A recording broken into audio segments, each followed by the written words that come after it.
ನಮಸ್ಕಾರ ವಿಕ್ರಮ್ ಗೌಡ್ರೆ. ಇವತ್ತು ಹಡ್ಕ ಬಡ್ಕ ಕುಂದಾಪುರದ ಸಿದ್ದಾಪುರ ಅಂದ್ರೆ ಉಡುಪಿ ಜಿಲ್ಲೆಯಲ್ಲಿ ಪೂರ್ತಿ ದೊಡ್ಡ ಮಟ್ಟದ ಸದ್ದು ಸುದ್ದಿಯಾಗಿತ್ತು ನಿನ್ನೆ.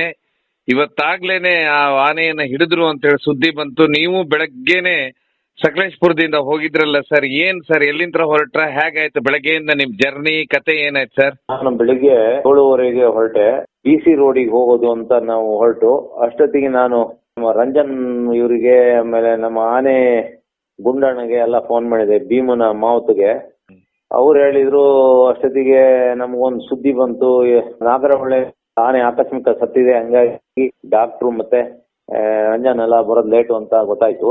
ಆದ್ರೂ ನಾವು ಅಷ್ಟೊತ್ತಿಗೆ ಹೇಳ್ದ ನಾನು ಹೊರಟಿದ್ದೀನಿ, ಭೀಮ ಎಲ್ಲ ಹೊರಟಿದೆ, ಆದ್ರೆ ಮಹೇಂದ್ರ ಬಂದಿಲ್ಲ, ಮಹೇಂದ್ರ ಆನೆ ಬರೋವರೆಗೆ ಕಾಯ್ತೀವಿ ಅಂದ್ರು.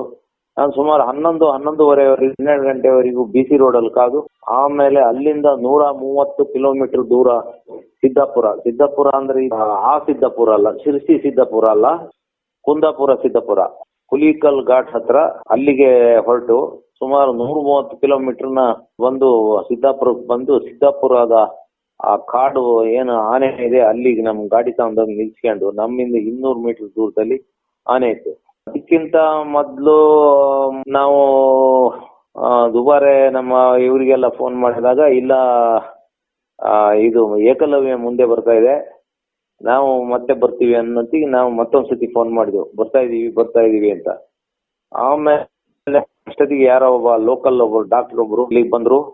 ಆಮೇಲೆ ಅಲ್ಲಿಂದ ನಾವು ಹೊರಗಡೆ ಬಂದು ಹುಲಿಕಾಟಿನ ರೋಡು ಮತ್ತೆ ಸಿದ್ದಾಪುರ ಮಧ್ಯೆ, ಅದು ಬಹುಶಃ ಶಿವಮೊಗ್ಗ ಸ್ಟೇಟ್ ಹೈವೇ ಅಂತ ಕಾಣ್ತದೆ, ಶಿವಮೊಗ್ಗಕ್ಕೆ ಹೋಗೋ ರಸ್ತೆ, ಅಲ್ಲಿ ನಿಂತ್ಕೊಂಡು ಬಾಲಣ್ಣ ಅಂತ ಒಂದು ಸಕ್ಕರೆ ಬೈಲ. ಅಷ್ಟೊತ್ತಿಗೆ ನಮ್ಮ ಇನ್ನೂ ಬಂದಿರ್ಲೇ ಇಲ್ಲ, ಅಷ್ಟೇ ಅಲ್ಲ ಇವರು ಬಂದಿರ್ಲಿಲ್ಲ, ರಂಜನ್ ಬಂದಿರ್ಲಿಲ್ಲ, ರಮೇಶ್ ಡಾಕ್ಟ್ರು ಬಂದಿರ್ಲಿಲ್ಲ. ಇವ್ರುಗಳೇ ಡಾಟ್ ಮಾಡಕ್ ಹೊರಟ್ರು. ಅವ್ರ ಮನ್ಸಲ್ಲಿ ಏನಿತ್ತು, ನಮ್ಮ ಈ ಟೀಮು ಈಗ ಏನು ರಂಜನ್ ಮತ್ತೆ ರಮೇಶ್ ಡಾಕ್ಟ್ರು ಮತ್ತೆ ಭೀಮಾ, ಏಕಲವ್ಯ, ಆಮೇಲೆ ಮಹೇಂದ್ರ ಆನೆ ಬರಕ್ಕಿಂತ ಮೊದ್ಲೇ ನಾವೇ ಡಾಟ್ ಮಾಡ್ಬೇಕು ಅನ್ನೋದು ಅಲ್ಲಿಯರ ವಿಚಾರ ಇತ್ತು. ಅಲ್ಲೊಂದ್ ಸ್ವಲ್ಪ ನಾವು ಹಂಗೆ ಗಮನಿಸಿತು. ಆಮೇಲೆ ಬಾಲಣ್ಣ ಆನೆ ಮೇಲೆ, ಸಕ್ಕರೆ ಬೈಲಿನ ಬಾಲಣ್ಣ ಆನೆ ಮೇಲೆ ಈ ಮನುಷ್ಯ ಹೋಯ್ತು, ಅಲ್ಲಿ ಒಬ್ಬ ಲೋಕಲ್ ಡಾಕ್ಟರ್. ಆದ್ರೆ ಹೋಗಿದ್ದು 4 ಗಂಟೆ ಸಮಯದಲ್ಲೇ, 3:30-4 ಗಂಟೆಲಿ ಆ ಆನೆ ಅವ್ರಿಗೆ ಹೊಡೆಯಕ್ ಆಗ್ಲಿಲ್ಲ. ಅಷ್ಟೊತ್ತಿಗೆ ನಮ್ಮ ರಮೇಶ್ ಡಾಕ್ಟ್ರು ಮತ್ತೆ ರಂಜನ್ ಬಂದ್ರು. ಆಮೇಲೆ ರಮೇಶ್ ಡಾಕ್ಟ್ರು ಆ ಬಾಲಣ್ಣನ ಮೇಲೆ ಕುತ್ಕೊಂಡು ಹೋಗಿ ಸುಮಾರು 5:15, 6 ಗಂಟೆಗೆ ಹೊಡಿತಾರೆ, ಡಾಟ್ ಮಾಡ್ತಾರೆ. ಆಮೇಲೆ ಆನೆ ಸುಮಾರು ಒಳಗಡೆ ಓಡಾಡ್ತು. ಅದು ಪಕ್ಕ ಒಂದು ಹೈವೇಯಿಂದ ಆಚೆಗೆ ದಾಟಿದ್ರು ಕಷ್ಟ ಆಗ್ತಿತ್ತು, ಅದರಿಂದ ಈ ಭಾಗಕ್ಕೆ ದಾಟಿದ್ರು ಆನೆ ಹಿಡಿಯೋಕೆ ಕಷ್ಟ ಆಗ್ತಿತ್ತು. ಅಷ್ಟೇ ಅಲ್ಲ, ಕತ್ಲೆ ಆಗ್ತಾ ಬಂತು. ಅಷ್ಟೊತ್ತಿಗೆ ಆನೆ ಅಲ್ಲೇ ರೋಡ್ ಸೈಡ್ ಬಿದ್ದೋಯ್ತು. ಆಮೇಲೆ ಮಾಮೂಲಿ ಅದ್ರ ಕಾಲು ಕಟ್ಟಿ ಎಲ್ಲ ಇದು ಮಾಡಿ ಲಾರಿಗೆ ತುಂಬಿಸಿ ಅದನ್ನ ಸಕ್ಕರೆ ಬೈಲಿಗೆ ಕಳಿಸಿರು. ಬಡ್ಕ ಆನೆ ಅದಕ್ಕೆ ಅದಕ್ಕೊಂದು ಜೀವವಾದಿ ಶಿಕ್ಷೆ. ಅದಕ್ಕೆ ಅಂದ್ರೆ ಇನ್ನು ಕ್ರಾಲ್ ಒಳಗ್ ಸೇರುತ್ತೆ, ಇವತ್ತು ರಾತ್ರಿ ಸೇರುತ್ತೆ. ಆಮೇಲೆ ಆನೆ ಎಲ್ಲ ಬಿದ್ದ ಮೇಲೆ ಇದು ಸುಮಾರು ಸ್ವಲ್ಪ ಕತ್ಲೆ ಆಗಿತ್ತು. 6:45 ಟೈಮಿಗೆ ಭೀಮಾ ಆನೆ ಬಂತು. ಭೀಮಾ ಆನೆ ನೇರವಾಗಿ ಅಲ್ಲಿಗೆ ತಗೊಂಡೋದ್ರು. ಅಷ್ಟೊತ್ತಿಗೆ ಎಲ್ಲ ನಮ್ಮ ದಸರಾ ದುಬಾರೆ ಆನೆಗಳು ಬರ್ಬೇಕಾದ್ರೆ ಎಲ್ಲ ಕತೆ ಮುಗ್ದೋಗಿತ್ತು. ಆಮೇಲೆ ಈಗ ಸಕ್ಕರೆ ಬೈಲಿ ಕಳಿಸಿದ್ದಾರೆ. ಇದೇನ್ ಸರ್ ಇದು? ಬಾಲಣ್ಣ ಅಂದ್ರೆ ಯಾವ್ದು ಸರ್ ಇದು ಆನೆ? ಇದು ಬಾಲಣ್ಣ ಅಂತ ಸಕ್ಕರೆ ಬೈಲಿನ ಒಂದು ಭಾರಿ ಗಟ್ಟಿಮುಟ್ಟಾದ ಒಂದು ಆನೆ, ಭಾರಿ ಸೌಮ್ಯ ಸ್ವಭಾವದ ಆನೆ. ಈ ಆನೆನ ನಾನು ಹಿಂದೆ ಒಂದ್ಸತಿ ನಾವು ತೀರ್ಥಹಳ್ಳಿ ಭಾಗದಲ್ಲಿ ಒಂದು 16-18 ವರ್ಷದ ಆನೆ ಬಂದು ಸೇರ್ಕೊಂಡಿತ್ತು. ಅದು ಹಿಡಿಯಕ್ ಹೋದಾಗ ನಾನು ಬಾಲಣ್ಣನ ಆನೆ ಇನ್ನೂ ಒಂದ್ 2-3 ಆನೆ ಜೊತೆ ನಾನು ಅಲ್ಲಿ ಹೋಗಿದ್ದೆ. ಬಾಲಣ್ಣನು ಒಬ್ಬ ಸಮರ್ಥ ಆನೆನೆ. ಆದ್ರೆ ಅದು ಇಲ್ಲಿ ದುಬಾರಿಯಲ್ಲಿ ಇರ್ಬೇಕಿತ್ತು. ಆದ್ರೂ ಒಳ್ಳೆ ಆನೆ, ಒಳ್ಳೆ ಗಟ್ಟಿಮುಟ್ಟಾದ ಆನೆ ಅದು. ಸೊ ಬಟ್ ಹಡ್ಕ ಬಡ್ಕ ನಿನ್ನೆ ರೋಡ್ ಕ್ರಾಸ್ ಏನೂ ಮಾಡಿಲ್ಲ ಸರ್ ಆ ಭಾಗದಲ್ಲಿ? ಅಡ್ಕ ಬಡ್ಕ ಯಾರಿಗೆ ಏನೂ ಮಾಡ್ಲಿಲ್ಲ, ಅಲ್ಲೂ ಏನೂ ಮಾಡ್ಲಿಲ್ಲ. ಸುಮ್ಮನೆ ಅಂತ ಒಂದು ಆನೆಗೆ ಈಗೆಲ್ಲ ತೊಂದರೆ ಕೊಡೋದು ಸರಿಯಲ್ಲ. ಪಾಪದ ಮೂಗು ಪ್ರಾಣಿಗಳಿಗೆಲ್ಲ ಇಷ್ಟು ಅನ್ಯಾಯ ಮಾಡೋದು ಸರಿಯಲ್ಲ. ಇದು ನಮ್ಮ ಹಾಸನ ಜಿಲ್ಲೆ ಅರಣ್ಯ ಇಲಾಖೆಯವರು ಆ ಮೂಕ ಪ್ರಾಣಿಗಳಿಗೆಲ್ಲ ತೊಂದರೆ ಕೊಡೋದು ಸರಿಯಲ್ಲ. ಆದ್ರೆ ಆಮೇಲೆ ಅದಕ್ಕೆ ಅಲ್ಲಿ ಫುಡ್ ಇಲ್ಲ, ಅದಿದ್ದ ಜಾಗದಲ್ಲಿ ಹುಲ್ಲು ಇಲ್ಲ, ಅಲ್ಲಿ ಮರಗಳೆಲ್ಲ ಎತ್ತರ, ಅಲ್ಲಿ ಏನೂ ಫುಡ್ ಇಲ್ಲ. ಬಹುಶಃ ಇವತ್ತು ಅದು ಏನು ತಿಂದಿಲ್ಲ. ಒಂದು 50-100 kgನೂ ಇಲ್ಲ. ನಮ್ಮಲ್ಲಾದ್ರೆ ನಮ್ಮ ಕಾಫಿ ತೋಟಗಳಲ್ಲಿ 1 ಅಡಿ 2 ಅಡಿ ಎತ್ತರ ಹುಲ್ಲು ಇರುತ್ತೆ, ಈಗ ನಮ್ಮಲ್ಲಿ ಸಿಕ್ಕಾಪಟ್ಟೆ ಹಲಸಿನ ಹಣ್ಣು ನಮ್ಮ ಭಾಗದಲ್ಲಿ. ಇಲ್ಲಿ ಹಲಸಿನ ಮರಗಳು ಎಲ್ಲೋ ದೂರದಲ್ಲಿ ಆ ಬೈನೆ ಮರಗಳು ಇದಾವೆ. ಅದೊಂಥರ ಡೆನ್ ಫಾರೆಸ್ಟ್. ಅದು 2 ಅಡಿ 3 ಅಡಿಕ್ಕಿಂತ ದಪ್ಪ ಮರಗಳಿಲ್ಲ ಅಲ್ಲಿ. ಮರಗಳೆಲ್ಲ ಮತ್ತೆ 20 ಅಡಿಯಿಂದ ಮೇಲ್ಗಡೆ ಕೊಂಬೆ ಬಿಟ್ಟಿರೋದು. ತಳಭಾಗದಲ್ಲಿ ಏನೂ ಇಲ್ಲ. ಭಾರಿ ಸೊರಗಿ ಹೋಗಿದೆ ಆನೆಗೆ ಸುಸ್ತಾಗಿ ಇವತ್ತು ಒಂದೇ ಕಡೆ ನಿಂತಿದೆ ನಿನ್ನೆಯಿಂದ. ಸುಮ್ನೆ ನೀವು ಆನೆಗಳನ್ನೆಲ್ಲ ಹಿಡಿದು ಒಂದ್ ಕಡೆಯಿಂದ ಒಂದ್ ಕಡೆಗೆ ಸಾಕೋದು ಸರಿಯಲ್ಲ. ಆಮೇಲೆ ಕಾನೂನು ಸುಪ್ರೀಂ ಕೋರ್ಟ್ ಇಂದ ಒಂದು ಆದೇಶನೂ ಇದೆ, ಆನೆ ಕಾಲರ್ಗಳ ಹಾಕಿ ಹಂಗಿಲ್ಲ ರೇಡಿಯೋ ಕಾಲರ್ ಹಾಕಿ ನೀವೆಲ್ಲ ತಗೊಂಡೋಗಿ ಬಿಡಬಾರ್ದು ಅಂತ. ಪಾಪದೊಂದು ತಣ್ಣೀರ್ ಅಂತ ಒಂದು ಆನೆ ತಂದು ಕೇರಳ ಬಾಟಿಗೆ ಬಿಟ್ಟು ಅಲ್ಲಿ ಸಾಯ್ಸಾಕಿರು. ಅದು ಆ ಪಾಪದ ಆನೆಗಳಿಗೆ ಈ ತರ ಗೋಳುವಿಕೆನ ಸರಿಯಲ್ಲ. ನಿಮ್ಮ ಹತ್ರ ಅಧಿಕಾರ ಇರಬಹುದು, ಇಲ್ಲ ಹೀಗೆಲ್ಲ ಮಾಡೋದು ಸರಿಯಲ್ಲ. ಇದು ಆನೆಗಳು ಅಲ್ಲಿ ಇರೋ 80 ಆನೆಗಳಲ್ಲಿ ನಮ್ಮ ಸಕಲೇಶ್ಪುರ, ಆಲೂರು, ಬೇಲೂರಲ್ಲಿರೋ 80ಕ್ಕೂ ಹೆಚ್ಚು ಆನೆಗಳ ಜೊತೆ ಇದೊಂದು ಆನೆ ಇದ್ರೆ ಏನೋ ಆಗ್ತಿರ್ಲಿಲ್ಲ. ಸುಮ್ಮನೆ ಉಪದ್ರ ಕೂಡ ಇಲ್ಲ, ಮನುಷ್ಯರು ಸಾಯಿಸ ಆನೆಗಳನ್ನ ಬಿಟ್ಟು ಪಾಪದ ಆನೆಗಳನ್ನೆಲ್ಲ ಹಿಡಿದು ಗಡಿಪಾರು ಮಾಡೋದು ಎಷ್ಟು ಸರಿ?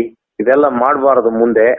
ಹೇಗಿತ್ತು ಸರ್ ಇವತ್ತು? ಅದು ಫಾರೆಸ್ಟ್ ತುಂಬಾ ದೊಡ್ಡ ಫಾರೆಸ್ಟ್ ಸರ್ ಅದು ಹುಲಿಕಲ್ ಘಾಟ್ ಇಂದ ಪಶ್ಚಿಮ ಘಟ್ಟದ ಬಾರ್ಡರ್ ಇಂದ ಕೇವಲ ಒಂದು ಏರ್ ಡಿಸ್ಟೆನ್ಸ್ ಒಂದು 5 ಕಿಲೋಮೀಟರ್ ದೂರದಲ್ಲಿ. ಇಲ್ಲಿ ಫಾರೆಸ್ಟ್ ಗಳೇ ಅಲ್ಲಿ ಏನು ಹುಲಿಕಲ್ ಇದೆಯಲ್ಲ, ಅದು ಕೆಲವು ವರ್ಷದಿಂದ ಆಗುಂಬೆಕ್ಕಿಂತ ಜಾಸ್ತಿ ಮಳೆ ಬಿದ್ದಂತ ಜಾಗ. ಅದು ಆಗುಂಬೆಕ್ಕಿಂತ ಒಂದು 30-40 ಇಂಚು ಮಳೆ ಜಾಸ್ತಿ ಆಗ್ತಾ ಉಂಟು.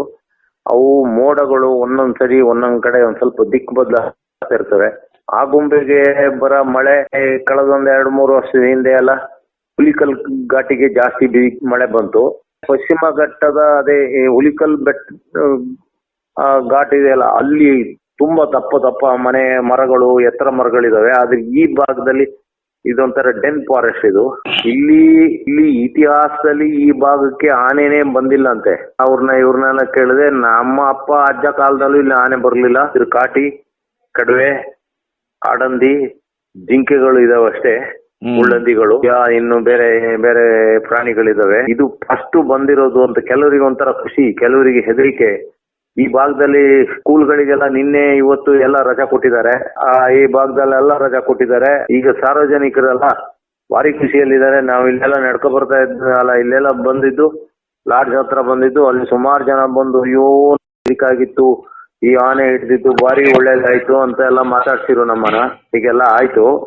ಆನೆ ಸಕ್ಕರೆಬೈಲಿಗೆ ಹೋಯ್ತು, ಏನೋ ಹೊಟ್ಟೆಗಿಲ್ದಲ್ಲೇ ತಿರ್ಗಾಡ್ಕೊಂಡಿತ್ತು. ಈಗ ಹೋಗಿ ಶಿಕ್ಷೆಗೆ ಗುರಿ ಆಯ್ತು. ಅದಕ್ಕಂತೂ ಒಂದು ಊಟ ಸಿಗ್ತದೆ, ಜೊತೆಗೆ ಅಲ್ಲಿ ಏನೂ ಕೆಲಸ ಇಲ್ಲ ಆನೆಗಳಿಗೆ. ಸಕ್ಕರೆಬೈಲಲ್ಲಿ ಒಂದು ಕಾಡಿಗೆ ಬಿಡ್ತಾರೆ 2 ಗಂಟೆ ಮೇಲೆ, ಮತ್ತೆ ಬೆಳಿಗ್ಗೆ ಒಂದು 10 ಗಂಟೆ ಹೊತ್ತಿಗೆ ಆನೆ ತಂದು ಅಲ್ಲಿ ತುಂಗಾ ನದಿ ಬ್ಯಾಕ್ ವಾಟರ್ ಅಲ್ಲಿ ಸ್ನಾನ ಮಾಡಿಸಿ ಸ್ವಲ್ಪ ಫುಡ್ ಗಿಡ್ಡು ಕೊಟ್ಟು ಮತ್ತೆ ಕಾಡಿಗೆ ಬಿಡ್ತಾರೆ. ಏನೋ ಅದೇ ಬೆಂಕಿಯಿಂದ ಬಾಣಲಿಗೆ ಬಿತ್ತು ಆನೆ. ಅಡ್ಕ ಬಡ್ಕನ ಹಣೆಯಲ್ಲಿ ಏನ್ ಬರ್ದಿತ್ತು ಏನೋ. ಈ ಭಾಗಕ್ಕೆ ಬರ್ದಲೆ ಅಲ್ಲಿ ಅದು ಮುತ್ತಿನ ಕೊಪ್ಪ ಆರಂಬಳ್ಳಿ ಅನ್ನಲ್ಲಿ ಹೋಗಿ ಸೇರ್ಕೊಂಡಿತ್ತು. ಅಲ್ಲಿ ಭಯಂಕರ ಫಾರೆಸ್ಟ್ ಇತ್ತು. ಅಲ್ಲಿ ಬ್ಯಾಕ್ ವಾಟರ್ ದಾಟಿದ್ರೆ ಅಲ್ಲಿ ಲಿಂಗದಲ್ಲಿ ಫಾರೆಸ್ಟ್ ಬರ್ತಿತ್ತು. ಅಲ್ಲಿಂದ ಈ ಕಡೆ ಬಂದಿದ್ರೆ ನಮ್ಮ ಕತ್ಲೆಖಾನ್ ಎಸ್ಟೇಟ್ ಅಂತ ಅಲ್ಲಿಗೆ ಹೋಗಿದ್ರೆ ಅಲ್ಲಿಂದ ಅಲ್ಲಿ ಆರಾಮಾಗಿ ಇರ್ಬೋದಿತ್ತು. ಅದೇನೋ ದಿಕ್ ತಪ್ಪಿ ಏನೋ ಆಗಿ ಹಣೆಯಲ್ಲಿ ಏನ್ ಬರ್ದಿತ್ತು ಏನೋ. ಭಾರಿ ಬೇಜಾರಾಗ್ತಾ ಉಂಟು ನಂಗೆ. ಆನೆ ನಮ್ಮಲ್ಲಿದ್ದಾಗ, ಸಕಲೇಶ್ಪುರದಲ್ಲಿ ಭಾಗದಲ್ಲಿದ್ದಾಗ ಕೊಬ್ಬಿ ಒಳ್ಳೆ ದಷ್ಟಪುಷ್ಟ ಆಗಿತ್ತು. ಈಗ ಬೆನ್ನು ಮೂಳೆ ಎಲ್ಲ ಬಿಟ್ಕೊಂಡು ತುಂಬಾ ವೀಕ್ ಆಗಿದೆ ಆನೆ, ತುಂಬಾ ಸುಸ್ತಾಗಿದೆ. ಆದ್ರೆ ಈಗೆಲ್ಲ ಅನ್ಯಾಯ ಮಾಡೋದು ಸರಿಯಲ್ಲ. ಆನೆಗಳನ್ನೆಲ್ಲ ಹಿಡಿದು ಗಡಿಪಾರು ಮಾಡೋದು ತಪ್ಪು. ದುಬಾರೆಯಿಂದ 2 ಬಂದಿದ್ದು. ಮಹೇಂದ್ರ ಮತ್ತೆ ಏಕಲವ್ಯ, ಭೀಮನ್ ನೋಡಿದೆ 3 ಆನೆ ಬಂದವೆ. ಹಾಗಾಗಿ ಬಾಲಣ್ಣ ಒಬ್ಬ ಇದ್ದ. ಸಕ್ಕರೆಬೈಲಿಂದ ಏನೋ 3 ಆನೆ ಬಂದಿರ್ಬೇಕು. ಸೊ ಒಟ್ಟು 6 ಆನೆ.